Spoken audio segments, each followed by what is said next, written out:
Formula One? Not quite. But that's what these women, dubbed the Speed Sisters, are aiming for. Battling against all odds, they've become the Middle East's first ever female speed racing team in the West Bank city of Ramallah. This great sport has been monopolized by men. Girls have entered the sport with force and have spread on the local and international scene. This group is characterized by its audacity, by the fact that it's entirely made up of Palestinian women and that it's been successful for the past 2 years. Impressed by Maysoon's SUV moves during her daily commute, the head of the Palestinian Motorsport and Motorcycle Federation asked her and others to take part in a training camp. And so, the 6-member team was born. She explains her love for speed started while waiting for hours in long lines at Israeli checkpoints. But the realities of the Israeli occupation aren't the only obstacles.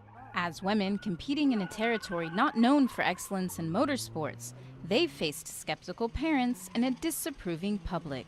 At this slaughterhouse parking lot, screeching tires and zigzagging around cones helps let off steam.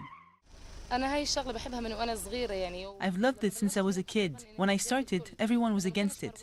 It wasn't acceptable for a Palestinian girl to compete with 67 boys at the time, and I was the first girl to take part in a race in 2004. We went to Sharm el-Sheikh. Back then, it was unacceptable for a woman to compete, and I finished in 8th place, even though I didn't know much about cars.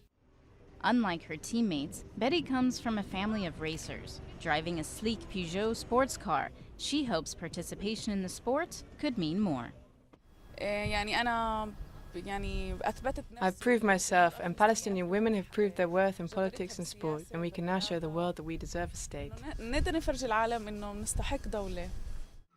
Boosted by a recent trip to the famed Silverstone racetrack in Britain, the women now have major ambitions, mainly to compete on an international level. A documentary on the Speed Sisters is set to come out next year, giving the team the kind of exposure they hope will help turn their dreams into a reality.